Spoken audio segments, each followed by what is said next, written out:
Hello दोस्तों, विजय classes पर आप सभी का एक बार फिर से स्वागत है। जैसा कि दोस्तों हमारी क्लास चल रही है केमिस्ट्री के ऊपर और हम बढ़ रहे हैं तत्वों के वर्गीकरण की ओर। दोस्तों तत्व होते क्या हैं? दोस्तों तत्व वो स्वतंत्र अवस्था में पाए जाने वाले पदार्थ होते हैं, परमाणु होते हैं जो सिंगल अवस्था में पाए जाते हैं, स्वतंत्र अवस्था में। जैसे नाइट्रोजन की बात करूँ तो सिंगल अवस्था में तत्व है। मैं बात करूंगा किसकी, कार्बन की, तो ये सिंगल अवस्था में तत्व है। मैं बात करूं हाइड्रोजन की तो सिंगल अवस्था में तत्व है। मैं बात करूंगा नाइट्रोजन की तो N2 ये यौगिक हो गया। कार्बन की बात करूंगा CH3 तो ये यौगिक हो जाएगा। और मैं बात करूंगा हाइड्रोजन की H2 तो ये यौगिक हो जाएगा। दोस्तों बात की जाएगी कि टोटल कितने तत्व खोजे जा चुके हैं, तो अभी तक 98 तत्वों की खोज हो चुकी है। 98 तत्वों की खोज हो चुकी है।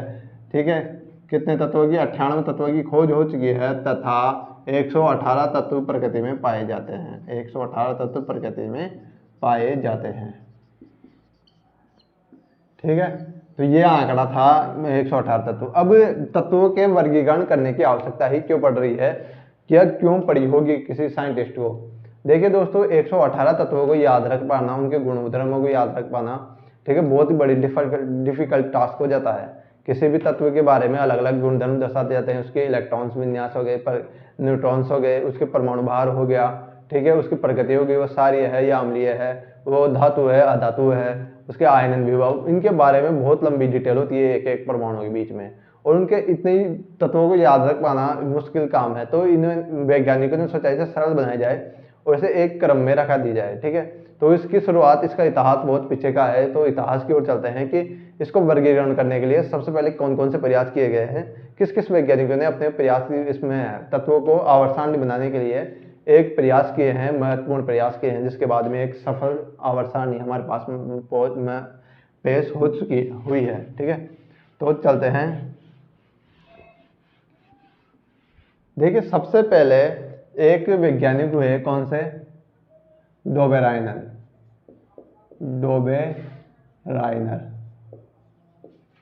डोबेराइनर ने सबसे पहले प्रयास किया है।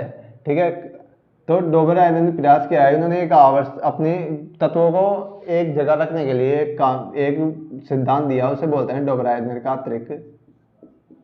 इन्होंने त्रिक डोबेराइनर का त्रिक नाम से दिया है इन्होंने, और इन्होंने तत्वों को किस तरह वर्गीकृत करना है ये बारे में बताया। डोबेराइन के त्रिक के अनुसार डोबेराइन जो सुझाया कि इस तरह से इन्होंने एक सारणी बनाई तत्वों को रखने के लिए। बेसिकली आप समझिए, इन्होंने ये एक सारणी से बना दी, उसमें तीन तीन तत्वों को रख दिए। ठीक है, यहाँ पर तीन तीन तत्व रख दिए उन्होंने। ठीक है, यहाँ पर तीन तीन तत्व इन्होंने रख दिए। ठीक है भाई, यहाँ पर ये तत्व आए, यहाँ पर सोडियम आ रहा है, यहाँ पर पोटेशियम आ रहा है, ठीक है, यहाँ पर कार्बन आ रहा है, नाइट्रोजन आ रहा है, यहाँ पर ऑक्सीजन आ रहा है। इस तरह से रख दिया। अब इन्होंने रखा किस तरह से? इन्होंने परमाणु भार का सहारा लिया। ठीक है, डोबेराइनर का त्रिक में इन्होंने परमाणु भार के आधार पर तत्वों को जमाया। परमाणु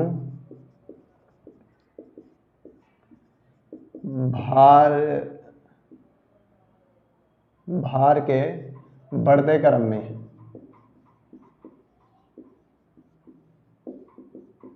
तत्वों को क्या करा, इन्होंने जमाया परमाणु भार के अकॉर्डिंग। यानी कि इनका डोबेराइनर का त्रिक, डोबेराइनर की सारणी किस पर आधारित है? ये परमाणु भार के आधार पर आधारित है। यानी परमाणु भार, जैसे जैसे परमाणु भार बढ़ेगा उस तरफ से इन्होंने जमाते गए किसको? अपने तत्वों को। ठीक है, और क्या किया इन्होंने? देखिए, इन्होंने ये कहा कि सारणी में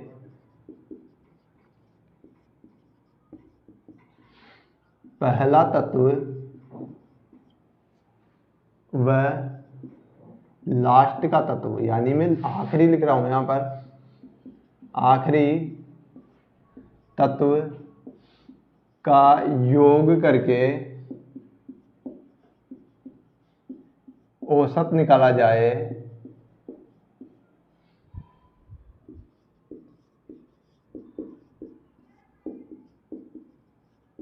तो जो औसत आएगा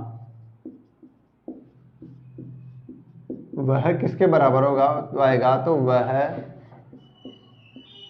बीच वाले तत्व के परमाणु भार के बराबर होगा। तो वह बीच वाले तत्व के परमाणु भार के बराबर होगा। परमाणु भार के बराबर होगा। ठीक है, किसके बराबर होगा? तीसरे तत्व के परमाणु भार के बराबर होगा।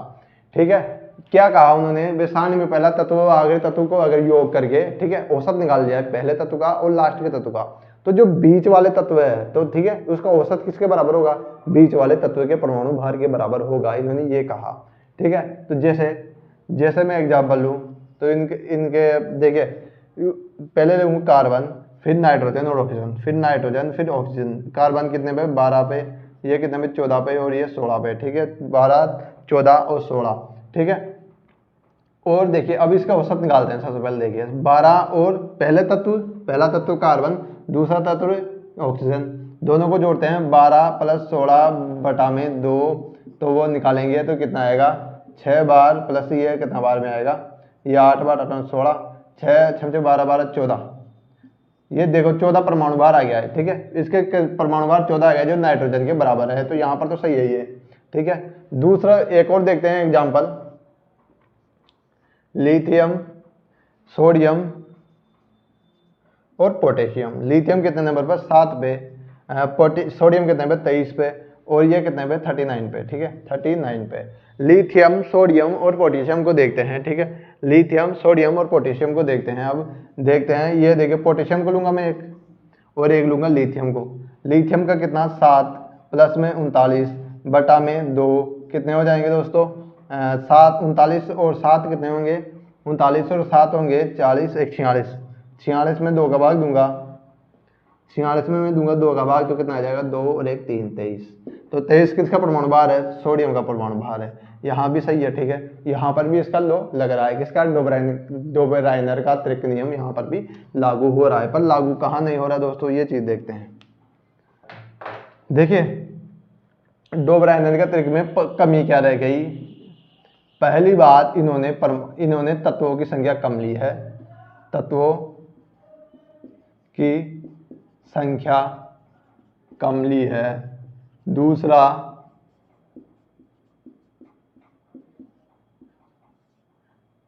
जैसे जैसे नए तत्व आते रहे सामने, या तत्वों की संख्या बढ़ती रही, तो इनका त्रिक नियम फेल हो गया था। ठीक है, बड़े तत्वों में इनका नियम फेल हो गया था। दूसरा क्या है, बड़े द्रव्यमान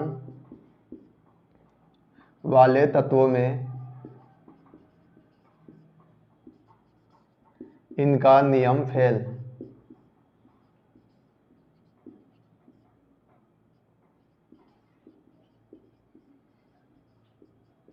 तीसरा क्या दोस्तों, इन्होंने ये भी नहीं बताया। ठीक है, तीसरा ये भी चीज है कि इन्होंने है ना ये भी प्रयास नहीं किया। ठीक है, कौन सा प्रयास, कि नए परमाणु तत्व खोज जाएंगे तो उनको रखा कहाँ जाएगा। तो इनकी ये कमियों की वजह से इनका त्रिक नियम, कौन सा, डोबेराइनर का त्रिक नियम फेल हो गया। इसके बाद में एक और वैज्ञानिक आए थे। ठीक है, तो न्यूलैंड का अष्टक नियम। ठीक है, न्यूलैंड साहब आए, उन्होंने अपना अष्टक नियम दिया, वो भी बताते हैं। पहले आप इसका स्क्रीनशॉट ले लीजिए, मैं साइड में हो रहा हूँ।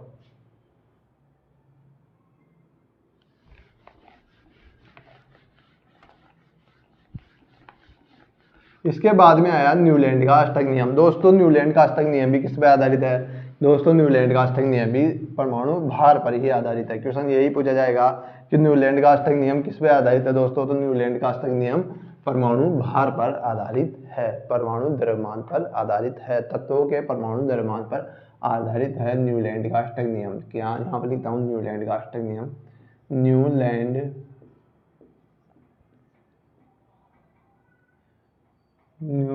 का अष्टक नियम, न्यूलैंड का अष्टक नियम। क्वेश्चन यहां से डायरेक्ट यही पूछता है, यह नियम किस पर आधारित है, तो यह है नियम परमाणु द्रव्यमान पर आधारित। यह नियम परमाणु द्रव्यमान पर आधारित है, पहली बात। दूसरी बात क्या है दोस्तों, इन्होंने ऐसा बोला, देखो इन्होंने पंक्तियां कितनी बनाई, यहाँ पर पंक्तियां, आवर्त इन्होंने बनाए थे, सॉरी हाँ आवर्त इन्होंने बनाए, कितने बनाए, इन्होंने 8 आवर्त बनाए थे। इन्होंने कहा कि पहला तत्व टोटल 56 तत्व थे, पहला तत्व, ठीक है, और आठवें तत्व में समानता होती है। यानी पहला जो तत्व होगा और आठवां जो तत्व होगा दोनों क्या होंगे, समान होंगे इनके नियम के अकॉर्डिंग। जैसे मैं बात करूं संगीत में जैसे देखो ये समझते हैं, संगीत में आता है सा रे गा मा प ध नी फिर सा, ठीक है। तो संगीत में जैसे सा आ रहा है शुरुआत में, फिर लास्ट में सा आ रहा है, इसी तरह इसमें इन्होंने कहा कि पहला तत्व व लास्ट आठवां तत्व दोनों समान होंगे। क्या है, पहला यानी हाइड्रोजन व सोडियम Na दोनों समान होंगे। ठीक है दोस्तों, ठीक है, हाइड्रोजन और ऑक्सीजन समान होंगे, ठीक है। इसका मतलब ये हुआ इन्होंने परमाणु, इनमें गलतियां क्या रही दोस्तों, इन्होंने भी जगह नहीं छोड़ी। कमी क्या रही, इन्होंने भी क्या किया, फर्स्ट कमी इनकी यही रह गई कि इन्होंने जगह पहले यानी कि इन्होंने नए तत्वों के लिए जगह नहीं छोड़ी, नए तत्वों के लिए जगह नहीं छोड़ी, नए तत्वों के लिए स्थान निर्धारित नहीं किया, स्थान निर्धारित नहीं किया, निर्धारित नहीं किया, पहली बात, ठीक है। इन्होंने नए तत्वों के लिए तो स्थान निर्धारित नहीं किया। दूसरा, इनकी आवर्त सारणी फेल हो गई कहाँ पर, जब नए तत्व आए, ठीक है। नए तत्वों पर इनके इनके परमाणु भार वाला सिद्धांत ये काम नहीं करा, पहले तत्व और आखिरी तत्व में समानता नहीं दिखी, तो नए तत्वों के साथ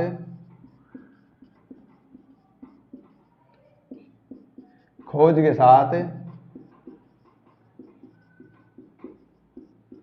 इनका नियम फेल हो गया, ठीक है दोस्तों। नए तत्वों के साथ इनका नियम फेल हो गया। मैं साइड में हो रहा हूं, इसकी शॉट ले लीजिएगा।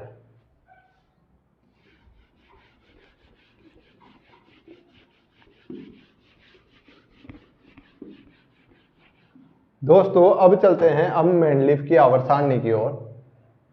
तीसरे नंबर पर मेंडलीफ की आवर्त सारणी, मेंडलीफ की आवर्त सारणी। दोस्तों मेंडलीफ की आवर्त सारणी से खूब सारे क्वेश्चन पूछे जाते हैं।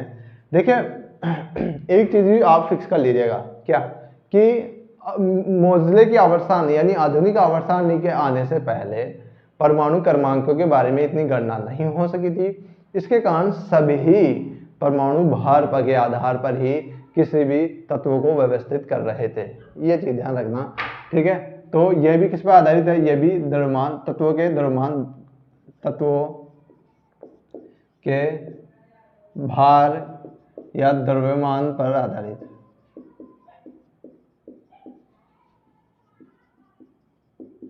देखिए इन्होंने सारणी के अंदर कितने तत्वों को व्यवस्थित किया था, इनके 63 तत्वों को, इन्होंने 63 तत्वों को व्यवस्थित किया था अपनी सारणी में, ठीक है। इनका कहना क्या था दोस्तों, इन्होंने कहा कि जो तत्व, देखो तत्वों के द्रव्यमान, ठीक है, तत्वों के द्रव्यमान, दोस्तों इन्होंने कहा क्या था कि तत्वों के भौतिक व रासायनिक गुण किसके, उनके द्रव्यमान के भारों के आवर्ती फलन होते हैं। यानी इन्होंने कहा कि तत्वों के रासायनिक व भौतिक गुण उसके द्रव्यमान के आवर्ती फलन होते हैं, आवर्ती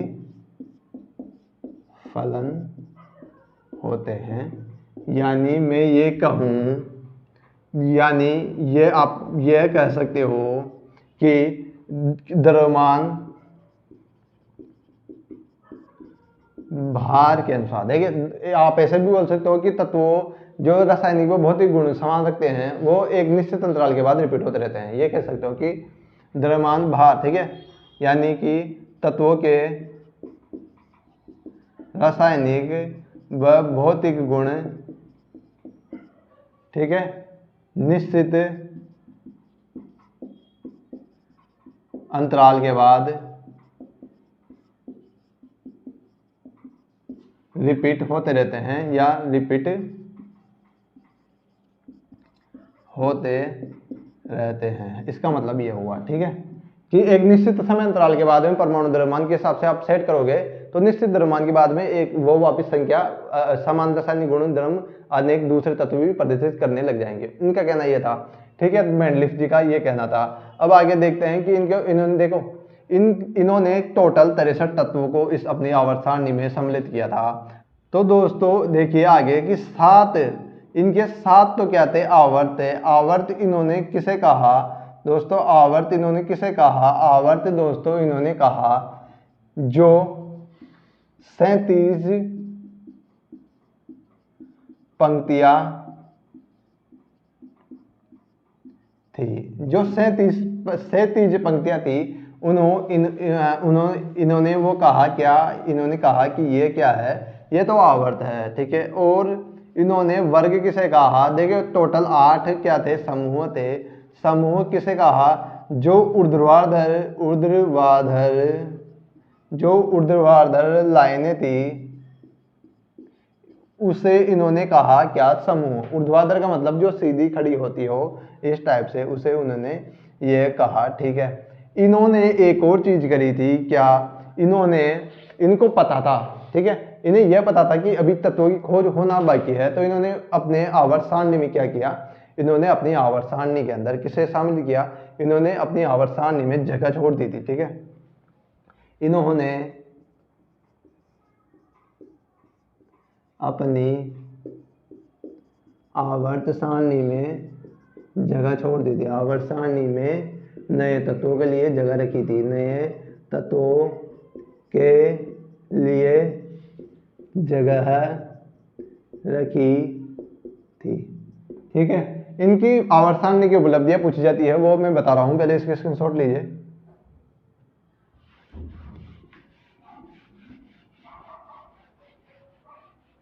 तो देखियो दोस्तों, इनकी उपलब्धियां पूछी जाती है, इनकी उपलब्धियां क्या है और कमियां क्या है वो देखते हैं। पहले मेंडलीफ की आवर्त सारणी की उपलब्धियां क्या है, तो उपलब्धियों के नजर जाएंगे तो उपलब्धियां यानी की पॉइंट, इनकी आवर्त सारणी को अच्छा क्यों माना गया ये देखते हैं, ठीक है। देखिए पहली बात, इन्होंने नए तत्वों के लिए जगह छोड़ी थी, तो इन्होंने नए तत्वों के लिए जगह रखी थी जो सही थी, ठीक है। जो इन्हें पता था कि नए तत्वों की खोज होने वाली है, इसलिए उन्होंने जगह रख दी थी, ठीक है। बाद में हीलियम, नियॉन और आर्गन की खोज हुई, तो इनकी खोज हुई तो इन्होंने व्यवस्था को छेड़ा नहीं, ठीक है, अपनी आवर्त सारणी को बिना अपनी हुई तो इन्होंने अपनी आवर्त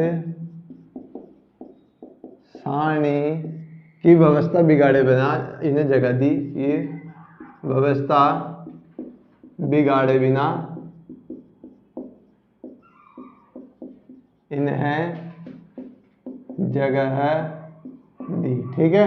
इन्हें हीलियम, नियॉन, आर्गन की खोज हुई तो इन्होंने अपनी आवर्त सारणी की व्यवस्था बिगाड़े बिना क्या की, इन्हें अपनी आवर्त सारणी की व्यवस्था बिगाड़ना इनकी खोज की, ठीक है। अब देखिए इनकी कमी क्या रही होगी दोस्तों, इसकी कमी क्या रहेगी, कोई भी चीज की कमी तो रह ही जाती है, जब भी नई खोज होती है तो कमी रह ही जाती है।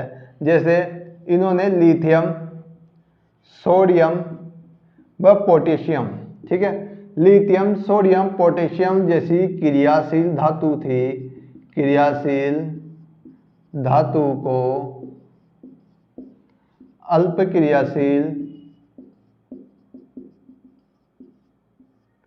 मर्दा धातु में रख दिया, ठीक है, अल्प क्रियाशील मर्दा धातु में रख दिया,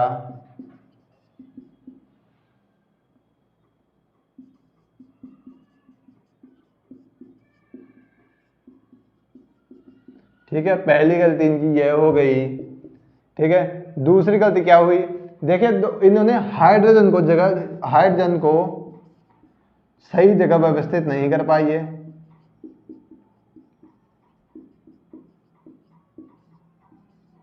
ठीक है, हाइड्रोजन को सही जगह व्यवस्थित नहीं कर पाए। तीसरी गलती क्या रही होगी दोस्तों, इन्होंने हाइड्रोजन को पता ही नहीं, इनका हाइड्रोजन कहाँ रख दिया इन्होंने, इनको ये पता नहीं था भाई सही जगह कहाँ रखनी है, क्योंकि हाइड्रोजन में सिंगल क्या होता है, हाइड्रोजन का परमाणु भार ही कुछ नहीं होता, इस वजह से। ठीक है, अब देखियो इन्होंने एक और गलती क्या की है दोस्तों, इन्होंने समस्थानिकों को सही जगह नहीं दी। ठीक है, समस्थानिकों यानी समस्थानिक क्या मतलब है, क्या समस्थानिकों को अलग अलग जगह पर रख दिया। एक समस्थानिक को, जैसे हाइड्रोजन का समस्थानिक है तो हाइड्रोजन के समस्थानिक को अलग अलग जगह पर रख दिया परमाणु भार के आधार पर। समस्थानिक का मतलब क्या होता है, जिसकी समान परमाणु संख्या होती हो उसे समस्थानिक बोलते हैं, पर उनके क्या होते हैं, परमाणु भार अलग अलग होते हैं। इन्होंने परमाणु भार के अकॉर्डिंग जमाने के चक्कर में क्या किया, हाइड्रोजन के समस्थानिकों को अलग अलग जगह पर रख दिया। तो इनकी सबसे एक और ये गलती हो गई, क्या, समस्थानिकों को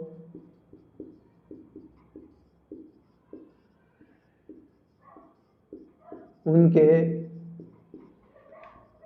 द्रव्यमान भार के अनुसार अलग अलग जगह पर रख दिया। ठीक है, इन्होंने क्या किया कि समस्थानिकों को उनके द्रव्यमान के भार के अकॉर्डिंग अलग अलग जगह पर रख दिया था। इनकी दूसरी गलती ये रही है। ठीक है, अब क्या गलती रही होगी इनकी दोस्तों, ठीक है, अब मेरे हिसाब से मेडलिफ में इतना खूब है तो अपन चलते हैं मोजले की आवर्त सारणी की ओर, यानी आधुनिक आवर्त सारणी की ओर। ठीक है, इसे स्क्रीनशॉट ले लीजिएगा आप। दोस्तों की कमी में एक और चीज लिख देना कि लेंथेनाइड व एक्टिनाइड। ठीक है, यहां पर लिख देता हूं मैं, लेंथेनाइड तत्व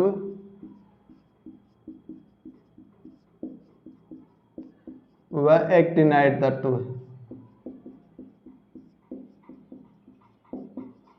लेंथेनाइड व एक्टिनाइड को ये जगह नहीं दे पाए। क्यों नहीं दे पाए दोस्तों, इसका रीजन क्या है, रीजन यही है कि इनके जिस समय खोज तो हो ही नहीं थी, इन्होंने लेंथेनाइड व एक्टिनाइड की नॉलेज नहीं थी, इस वजह से ये इन्होंने इन्हें अब सही जगह पर नहीं व्यवस्थित कर पाए थे।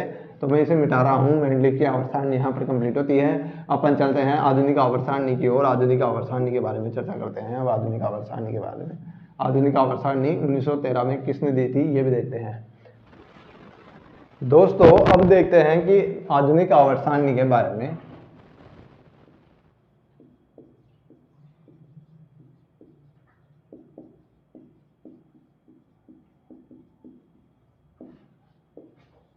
दोस्तों आधुनिक आवर्त सारणी किस पर आधारित थी, देखिए 1913 में मोजले नामक एक वैज्ञानिक हुए। 1913 में मोजले नाम के एक वैज्ञानिक हुए जिन्होंने मोज ले ली कैसे, आधुनिक आवर्त सारणी को देखे। 1913 में मोजले द्वारा आवर्त सारणी दी गई,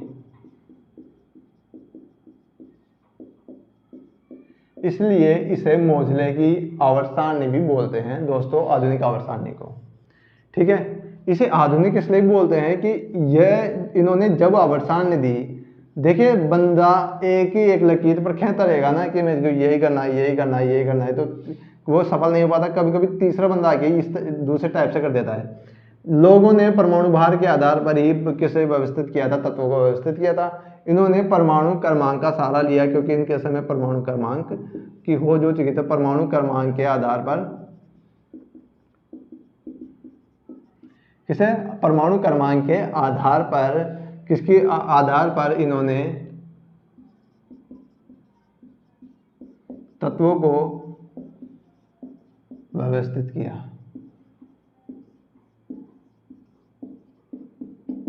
ठीक है, परमाणु क्रमांक के आधार पर जब इन्होंने व्यवस्थित किया तो ये चीज देखिए, परमाणु क्रमांक के बढ़ते क्रम में, यानी परमाणु क्रमांक के बढ़ते क्रम में इन्होंने समायोजित किया, बढ़ते क्रम में।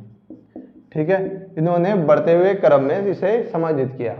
इनकी आवर्त सारणी में बात करें तो इनकी आवर्त सारणी विस्तृत है। मोजले की आवर्त सारणी विस्तृत आवर्त सारणी है, किससे, मेंडलीफ की आवर्त सारणी से विस्तृत है, यानी बड़ी है।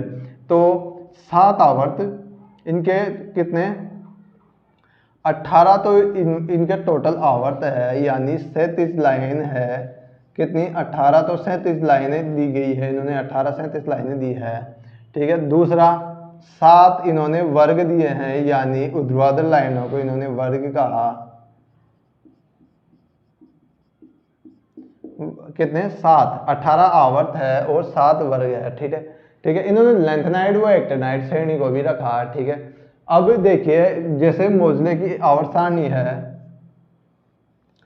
ठीक है, उनसे कई चीजें पता चल जाती है अब मोजले की आवर्त सारणी से। ठीक है, अब मोजले की आवर्त सारणी को हम कल पढ़ेंगे डिटेल से। आज के लिए इतना ही रखते हैं, कल हम डिटेल से मोजले की आवर्त सारणी के बारे में पढ़ेंगे और मैं ये भी बताऊंगा कि मोजले की आवर्त सारणी को याद कैसे रखना है। ठीक है, याद करने में सबसे ज्यादा परेशानी होती है। मोजले की आवर्त सारणी परमाणु क्रमांक के आधार पर आधारित है।